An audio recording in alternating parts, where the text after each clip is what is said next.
De ejidatario a millonario. Aquí radica el núcleo de este modesto escrito.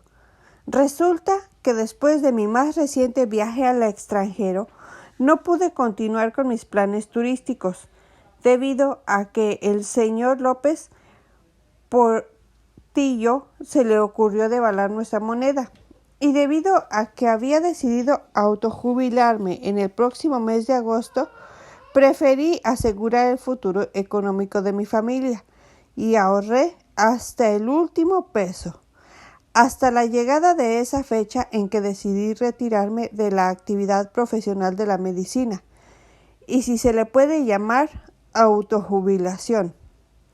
Para este plan de autorretiro ya me había fijado reunir la cantidad de 1,000,000 de pesos para cada hija, dinero que a base de nuestro intenso trabajo logré reunir, llegando así a la meta deseada y en la fecha que yo me había puesto. Esa fortuna, según mis cálculos, era suficiente, ya que trasladada en dólares nos alcanzaba para fijar y residir en los Estados Unidos, y así nuestras hijas estudiarían y adquirieran una profesión en ese gran país, donde se vive confortablemente y hay trabajo seguro para los que egresan de cualquier universidad. Por nuestra parte, mi esposa y yo pensábamos, al estar viviendo en este país, instalar un modesto negocio de atención de partos a los hispanos residentes en la ciudad donde decidiéramos instalar nuestra vivienda. Debo decirles que por esa época las autoridades de Texas autorizaban a las personas que demostraran conocimientos sobre atención de partos su respectiva licencia de parteras y así ejercer dicha profesión. Nosotros nos considerábamos suficientemente preparados basados en los títulos adquiridos en escuelas mexicanas de medicina. Además que teníamos la información de conocer el nivel escolar de algunas personas que se dedicaban a este noble oficio, de traer nuevos seres humanos a este mundo, y no tuvieron ninguna dificultad para obtener dicha licencia de parteras. Por otro lado, teníamos una segunda opción, de que si no funcionaba el negocio planeado, por la razón que fuera, entonces me emplearía en cualquier actividad, donde seguramente mis empleadores tomarían muy en cuenta mi nivel académico, y así mis ingresos no serían mal pagados.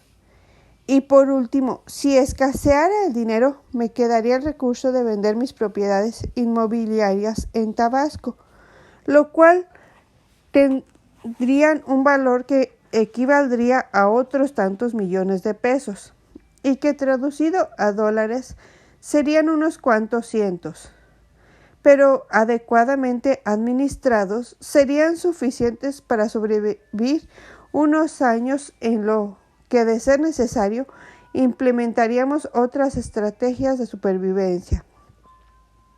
Pero no contaba con el destino negativo que me esperaba.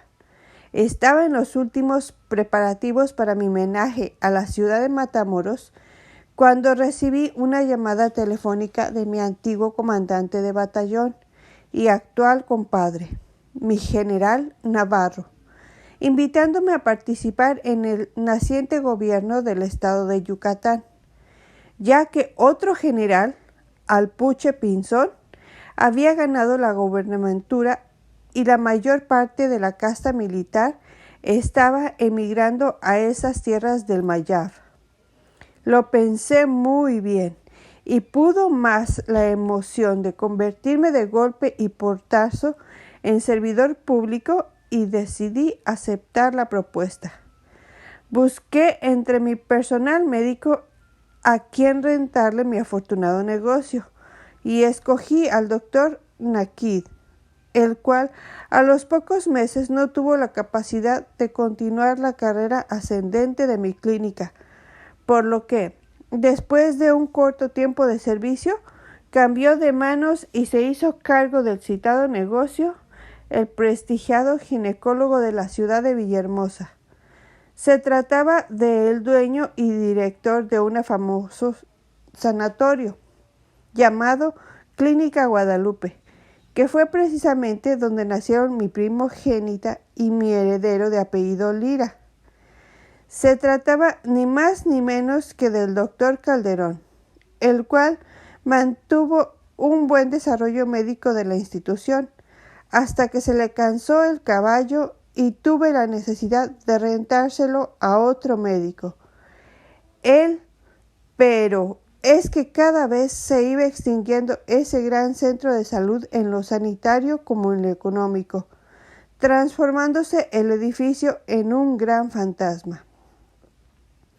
Retomando la historia de mi llegada a Yucatán, políticamente tuvimos gran aceptación y aunque ya era tarde para las inscripciones escolares de mis hijas, tuve que pedir la intervención del señor gobernador y así pudo más la influencia de la máxima autoridad del Estado y a regañadientes aceptaron a mis hijas en el mejor colegio de Mérida. Tiempo después, con gran tristeza y decepción, me contó mi esposa todas las discriminaciones a que fueron sometidas mis hijas al tener contacto con la casta divina yucateca, que perjudicó ampliamente la mente infantil de mi hija mayor. Sus compañeritas se burlaban de su color, de su atraso intelectual, pues en Tabasco las habían mal preparado en su escolaridad, etcétera, etcétera. Y no le sigo porque me llevaría muchas páginas y como ya no se puede remediar nada, pues mejor aquí le paramos. Transcurrido un año, noté que mis avances políticos eran muy pobres, debido a que en Yucatán no quieren a los guaches. Así les dicen a los que no son oriundos de ese estado de la República. Y la persona que viene de afuera se le forma una barrera humana en todos los tenores de la vida.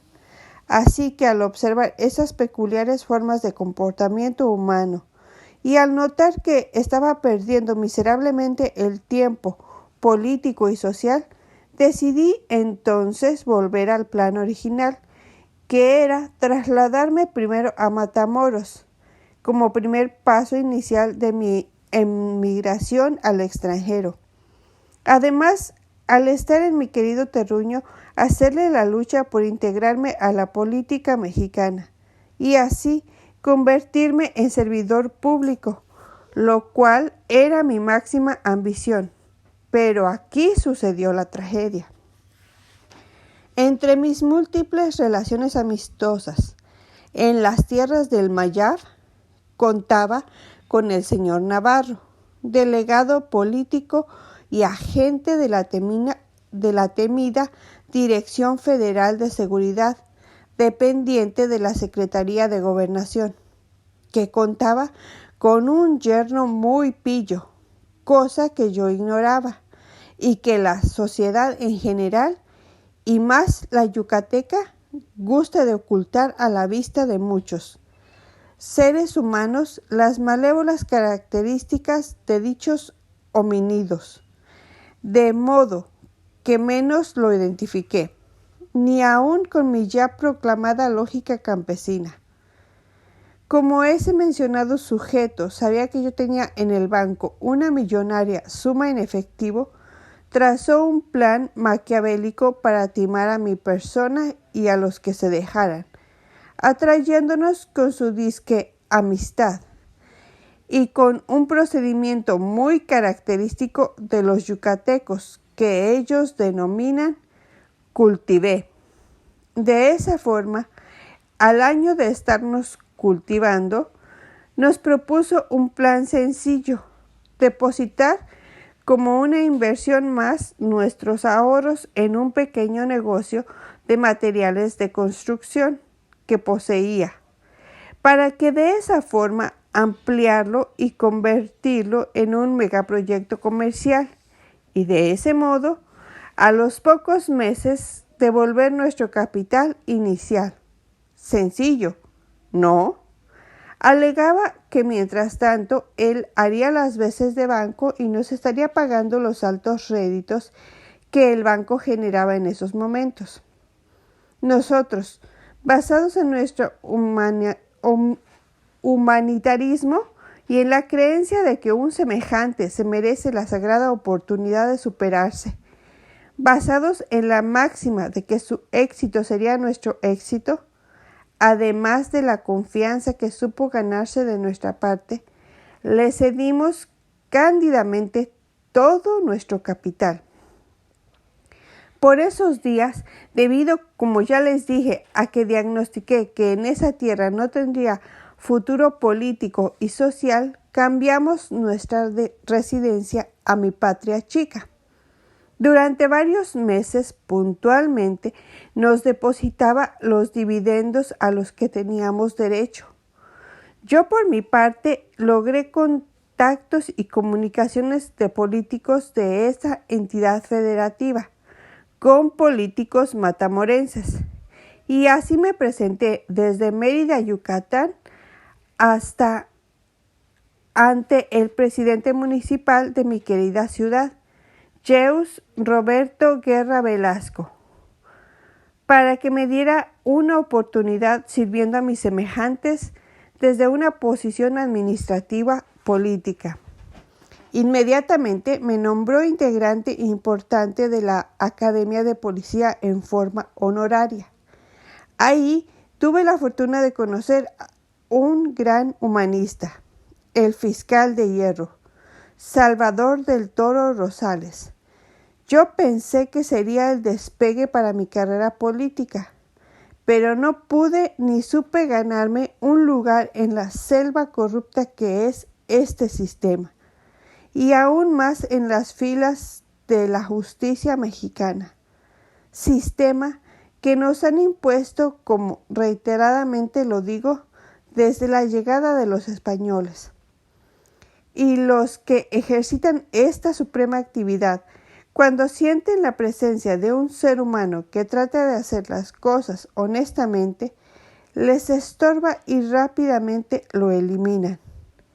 Pero un buen día se terminó el sueño, dejó de fluir la mensualidad que recibía de la Banca Mérida.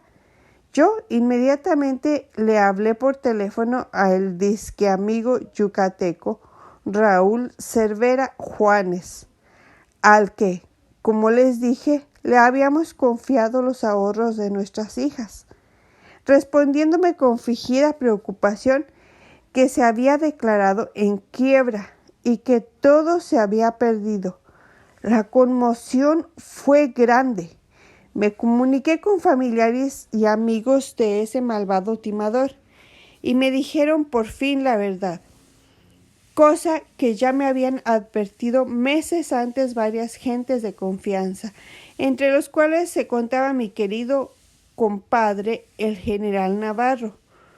Cuando les confié mi decisión de haberle prestado mi dinero, sin consultar con nadie, y el comentario fue general: no debiste de haberle prestado dinero a ese individuo. Yo hice caso omiso a esas palabras, creyendo en la buena fe mía y la de mis semejantes. Pero ahora que se estaban cumpliendo los cabalísticos presagios, mi indignación fue colosal, e inmediatamente partí rumbo a Mérida con mi escuadra 45 lista y con el objeto de darle muerte a tan ingrata alimaña.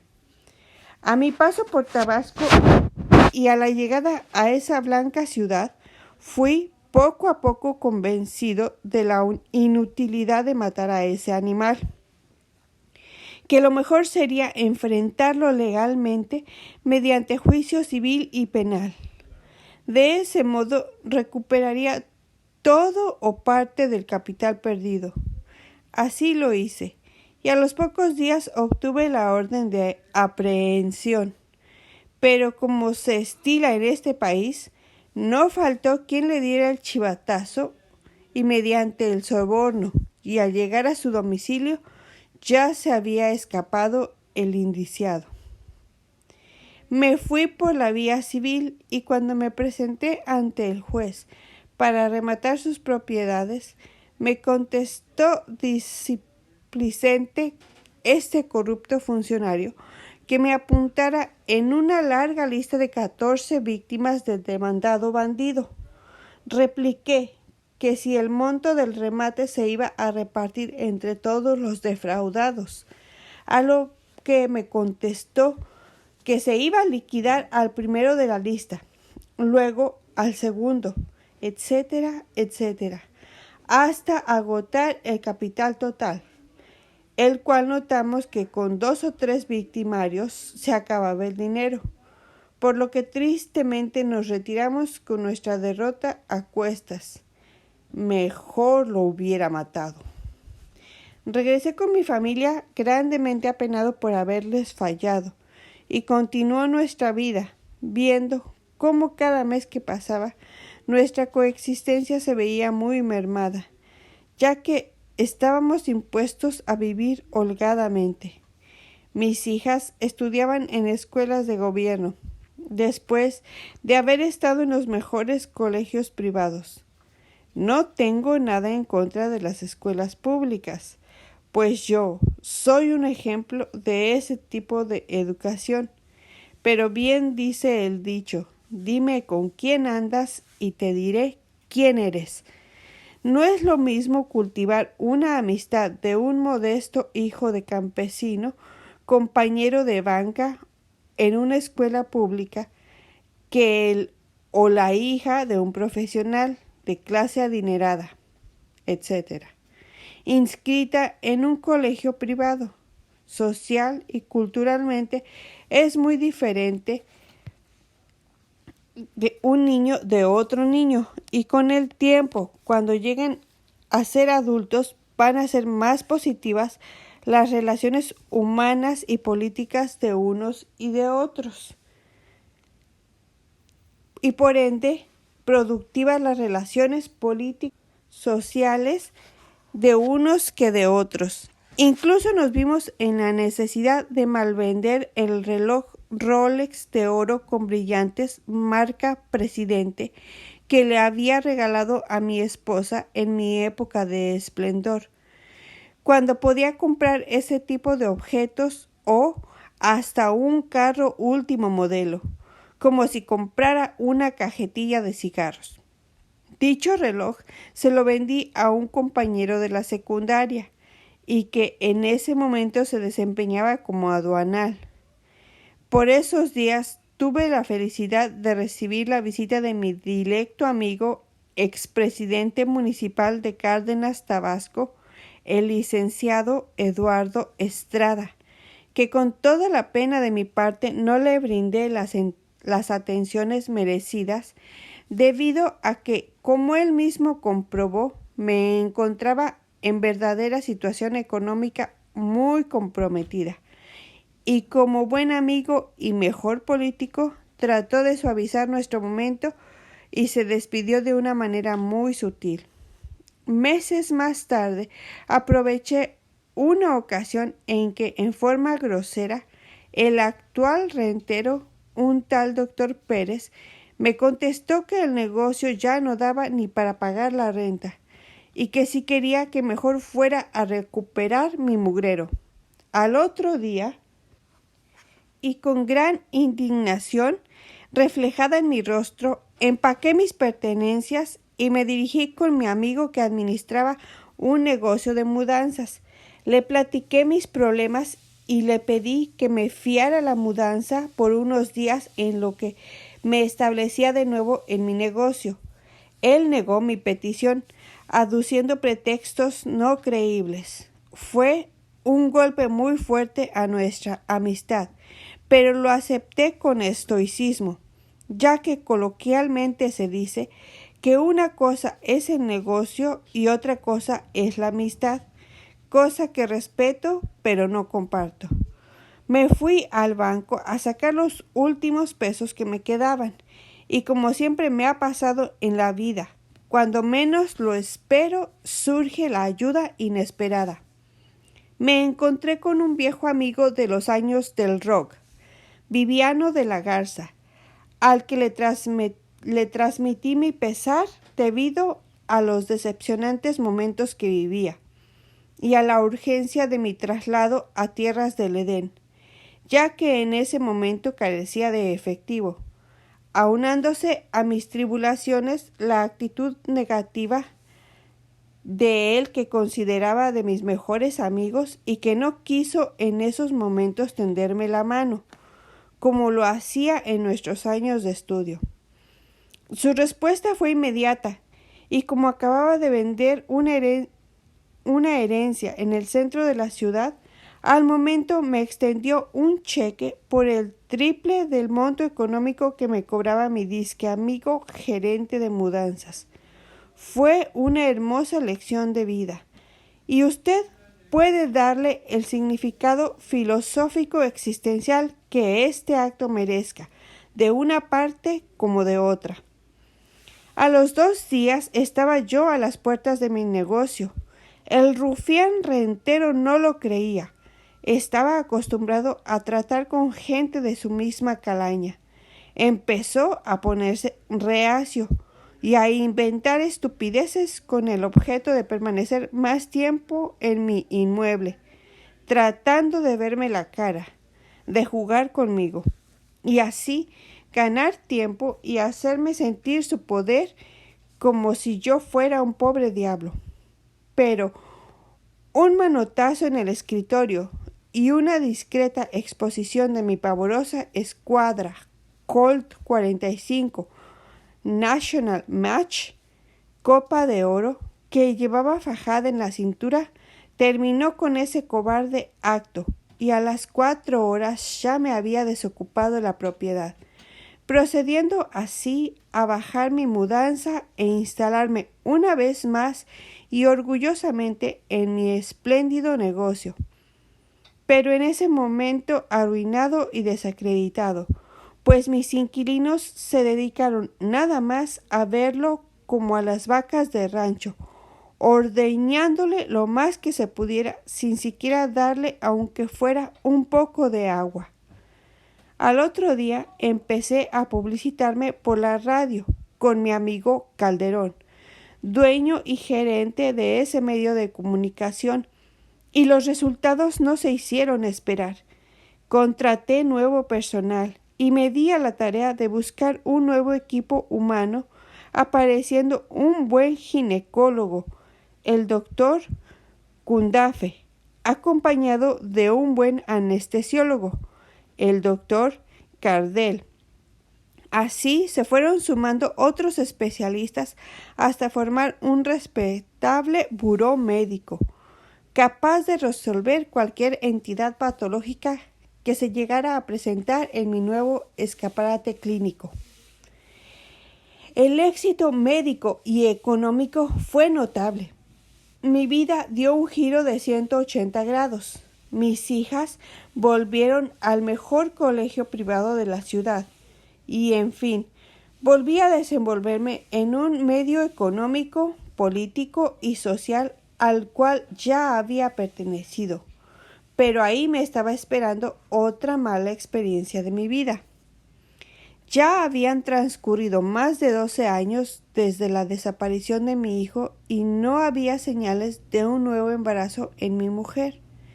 Yo exteriorizaba mi inconformidad continuamente delante de mis amigos, sobre todo en las felices parrandas que nos poníamos, hasta que uno de ellos me sugirió que por qué no buscaba el hijo deseado con otra mujer. La idea se quedó alojada en mi cerebro y con el paso del tiempo le fui dando forma hasta que la acepté y formulé un plan. Poco a poco fui reuniendo y conociendo mujeres jóvenes y capaces de aceptar la idea de dejarse embarazar por mí, con el objeto de procrear un hijo varón y a futuro cedérmelo para que fuera el guardián de mi apellido.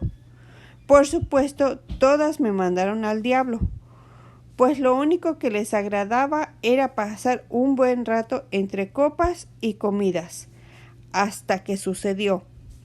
Una de tantas me aceptó la idea a cambio de nada y en forma desinteresada, y así se realizó cumplidamente mi plan. Para ese entonces, mis queridas hijas iban en ascenso en su preparación escolar, deportivo y social, pero la mayor estaba siendo muy influenciada por la cultura local. En ese pueblo es muy común el adulterio, el homosexualismo y otras debilidades humanas, producto de la degradación mundana y social. El hombre se fija como meta principal el de amasar grandes fortunas y se olvidan de las directrices del hogar, dejando toda esa carga en manos de la esposa. Las amas de casa están llenas de joyas, autos últimos modelos, servidumbre, las bolsas repletas de dinero y, en fin, todo lo superfluo que da la vida, y se olvidan ambos de los supremos valores morales que deben fomentar entre sus hijos, los cuales andan desorientados y son fácilmente capturados por vicios y perversas costumbres sociales. Para colmo de males, entre otras negatividades, a las madres les da por vestir y maquillar a sus pequeñas hijas como si fueran adultas, y hasta zapatos de tacón alto les ponen a las indefensas criaturas, menores y casi todas de 5 o 6 años. Qué pena, porque al aparecer en público dichas criaturas, a mí, y creo que a cualesquiera mortal con un aceptable grado de preparación intelectual, nos da la impresión de estar ante una prostituta. Accidentalmente me di cuenta que la gran mayoría de niñas ya mayorcitas tenían novios con permisos de todo. Y ante la complacencia de la mamá, mi hija y alguna que otra eran la excepción. Debo comentarles que el complejo y la costumbre en esta parte del país es que la mayoría de las mujeres de cualquier edad y clase social les molesta sobremanera que una mujer no cometa los pecados que ellas realizan, porque tienen la creencia de que todas coludas o todas rabonas, o todas prostitutas o todas decentes. Lo ven como una afrenta, como que las hace sentir un complejo de inferioridad. En fin, con múltiples patologías psicológicas y sociales, y ellas mismas se dicen para sus adentros: mira, esta se cree una santa, pero yo le voy a demostrar que es más que yo, y juro que le voy a ver cometiendo los mismos pecados que yo cometo. Y empieza una labor de convencimiento y encauzamiento hacia conductas reñidas con la salud social, y mediante estratagemas y trampas las empiezan a orillar a cometer actos inmorales. De manera tal que cuando accidentalmente descubrí que a mi hija la trataban de relacionar sentimentalmente, y no sé con qué otras intenciones, con el hijo de mi vecina, que alquilaba en la esquina un puesto de tacos, y que el muchacho era un joven sin oficio ni beneficio, al cual la madre le proporcionaba todas las facilidades para desarrollar esa conducta de vago y explotar su figurita. No me violenté, sino que decidí utilizar toda mi capacidad de razonamiento, y como en esos días terminaba su instrucción primaria, opté por trasladarla a la ciudad de San Luis Potosí para que continuara sus estudios, y así la alejaba de las malas amistades y de un medio ambiente lleno de pecado. El plan resultó benéfico, pero yo pagué las consecuencias, pues ya les platiqué de mi deplorable y diabólico plan de obtener un hijo varón fuera del matrimonio, y que después de mucho buscar, encontrar a la mujer que secundaría mis equivocadas pretensiones. Dos cosas dieron al traste mi diabólica y machista encomienda. Una, que dizque mi heredero de apellido no fue tal, sino que fue otra mujercita. Y la segunda cosa fue que fui descubierto por mi mujer, comprobando mi delito de adulterio, lo cual me hizo despertar de esa locura y terminé abruptamente mis actividades fuera del matrimonio, que además eran ilícitas, aceptando mis culpas y obedeciendo todas las exigencias de mi esposa, entre las cuales destacaba volver a dejar tierras tabasqueñas y trasladarnos a mi Matamoros querido. Mi actitud machista cambió y deposité escrituras y administración de la clínica en manos de mi cónyuge, la cual rápidamente encontró quien le arrendara el negocio. Vendió la primera propiedad que había adquirido y con una sobrada seguridad económica reanudamos nuestras vidas, pero con la diferencia de que yo adopté desde entonces una actitud totalmente contraria a mis poses machistas, convirtiéndome en un maso y pasivo esposo. 2 años me la pasé dentro de mi casa, como si fuera el reo de mi propio destino. Diariamente le pedía a mi esposa, pues yo andaba siempre con los bolsillos del pantalón vacíos y sin ningún peso, la cantidad de 5 pesos para comprar el periódico, y el resto del tiempo lo ocupaba en ver televisión. Los recordatorios de mi pasado por parte de mi esposa eran constantes, por más que yo explicara mis motivos de que esa mujer nada más actuó como una incubadora, que yo lo único que deseaba era un hermoso hijo que perpetuara mi apellido, sangre de mi sangre, que mi plan de vida al lado de mi hogar era indestructible, etcétera, etcétera. Nunca fui comprendido hasta que apareció en mi vida Carlos Castro Medina.